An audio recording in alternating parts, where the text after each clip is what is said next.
আজকের birthday girl নিজের birthday decoration নিজেই করছে। হ্যালো বন্ধুরা, আজকের ব্লগটি এখান থেকেই শুরু করছি। Welcome back to my channel. কেমন আছো তোমরা সবাই? আশা করছি সবাই খুব ভালো আছো। জায়গাটা অন্যরকম লাগছে না দেখতে? আমি একটু বাড়িতে এসেছি। বাড়িতে আসার একটা কারণ আছে। আজ হলো 6 ফেব্রুয়ারি, গুডলির বার্থডে। তো সকাল সকাল আমি, গুডলি আর পিয়া 3 বোন মিলে স্নান করে নিয়েছি। সবার প্রথমে আমরা এখন মন্দিরে যাব। তো তাই স্নান করে টোটোর জন্য দাঁড়িয়েছিলাম। টোটোর জন্য দাঁড়িয়ে থাকতে থাকতে কিন্তু টোটো পেয়ে গেছি। তো 3 জন মিলেই যাব। রোহানও আমাদের সাথে যাচ্ছে, কিন্তু ও মন্দিরে যাবে না, ও একটু বাজারে যাবে। তো আমরা যোগমায়া কালীবাড়িতে চলে এসেছি। যোগমায়া কালীবাড়ি কিন্তু আমাদের জলপাইগুড়ির খুব পুরনো একটি মন্দির। সবার প্রথমে মন্দিরে এসে সন্দেশ নেব। যেহেতু মন্দিরের ভেতরেই সন্দেশ পাওয়া যায়, তাই আর বাইরের দোকান থেকে নিয়ে আসি না। এখান থেকে সন্দেশ, ধূপকাঠি, মোমবাতি সব কিন্তু নিয়ে নিয়েছি। এবার মন্দিরের ভেতরে যাচ্ছে। পিয়া কিন্তু অলরেডি মন্দিরের ভেতরে ঢুকে গেছে। কিন্তু মন্দিরে ঠাকুরের সামনে দেখছি খুব ভিড়। কারণ এসে দেখলাম পুরোহিত মশাই পুজো করে তো চলে গেছে, এখনো আসেনি, আরেকবার একটু পরে আসবে। তো আমরা ওয়েট করছিলাম, সবাই আমাদের মতো ওয়েট করছিল। একটু ওয়েট করতে করতে ঠাকুর মশাই কিন্তু চলে এসেছে। আমরা পুজো দিয়ে দিয়েছি। এরপর চারিদিকে অনেক ছোট ছোট মন্দির আছে, এখানে গাছ আছে। এখানে আমরা এখন ধূপকাঠি, মোমবাতি লাগাবো। এই গাছটার নিচে না অনেক মা কালীর ছবি আছে। এই গাছটার এখানেই সবাই ধূপকাঠি, মোমবাতি এগুলো জ্বালায়, গাছের মধ্যে ওড়না বাঁধে। আসলে মন্দিরের ভেতরে ধূপকাঠি, মোমবাতি এগুলো লাগানোর নিয়ম নেই, তাই কিন্তু এখানেই লাগাতে হয়। এদিকে মা কালীকে তো পুজো দিয়ে দিয়েছি। এবার আমরা 3 জন মিলে ওপাশ সাথে যাবো, কারণ ওদিকে মহাদেব আছেন। মহাদেবের ওখানে ধূপকাঠি, মোমবাতি লাগিয়ে প্রণাম করে আসবো। আমার জন্মদিনের দিনও কিন্তু আমি এই মন্দিরে এসেছিলাম। সেই ভিডিও কিন্তু আমি তোমাদের সাথে অলরেডি শেয়ার করেছি।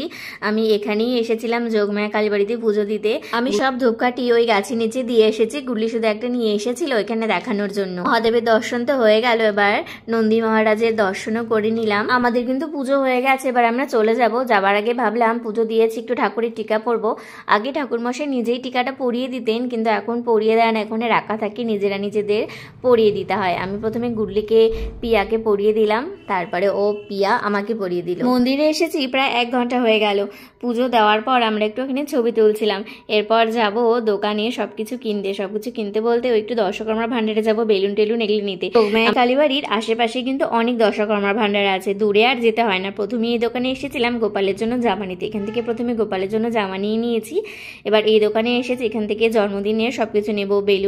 বেলুন নেওয়া হয়ে গেছে। এবার আমরা কেক নিতে এসেছি। কেক নিয়ে বাড়িতে চলে এসেছি, আর বাড়িতে এসে রান্নাও বসিয়ে দিয়েছি, কারণ অনেক রান্না বান্না আছে, এমনিতেই দেরি হয়ে গেছে। রাতের বেলা রান্না জামিটা রাখতে চাইছিলাম না, তাই দিনের বেলায় সবকিছু করে রাখছিলাম। আজকে গুডলির জন্মদিনে কিন্তু অনেক কিছু রান্না বান্না হবে।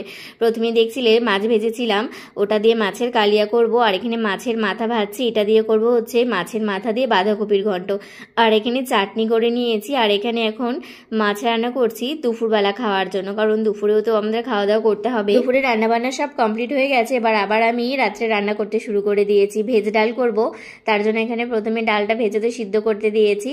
আর বাঁধাকপি ঘন্ট করার জন্য আলু আর বেগুনটা প্রথমে ভেজে নিচ্ছি, ভেজে তারপরে যে বাঁধাকপি দিয়ে দিয়েছি। রাত্রিবেলা ওই 20-30 জনের মতো নেমন্তন্ন আছে। রান্না বান্না কিন্তু সম্পূর্ণ আমি আর পিয়া 2 জন মিলে করছি। রান্না করতে করতে প্রায় দুপুর হয়ে গেল। রান্নার মাঝে চট করে দুপুরের খাওয়াটা খেয়ে নিয়েছি, কারণ খুব খিদে পেয়ে গিয়েছিল। আর গুডলি ওদিকে ডেকোরেশন করছিল, যাই একটু গিয়ে দেখে আসি। আজকের বার্থডে গার্ল নিজের বার্থডে ডেকোরেশন নিজেই করছে। ইস কি কষ্ট।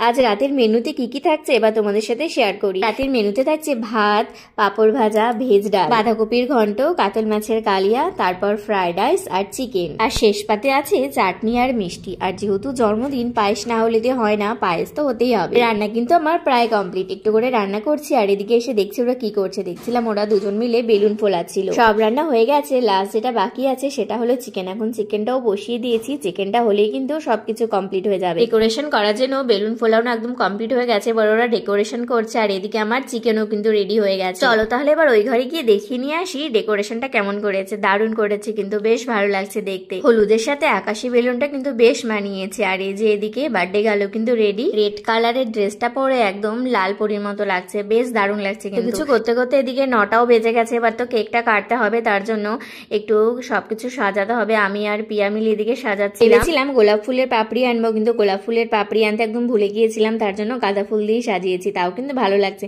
ছোট ছোট মোমবাতিগুলোর জন্য টেবিলটা বেশ ভালো লাগছে। বার্থডে গার্ল তো চলে এসেছে, কেক কাটিং হবে, কিন্তু বড় ফুলঝুরির মোমবাতিটা কিছুতেই জ্বলতে চাইছিল না। ফার্স্টে কিন্তু পিয়া অনেকক্ষণ ধরে ধরানোর চেষ্টা করলো, কিন্তু কিছুতেই ধরাতে পারলো না। তারপরে দিদি অনেকক্ষণ ধরে ট্রাই করলো, ওটা ড্যাম ছিল তাই ওটা জ্বলেনি। পরে ঘরে আরেকটা ছিল, ওটা জ্বালিয়ে কিন্তু কেকটা কাটিং করা হলো। ভিডিওটি কেমন লাগলো অবশ্যই কিন্তু জানিও। বাই বাই বন্ধুরা।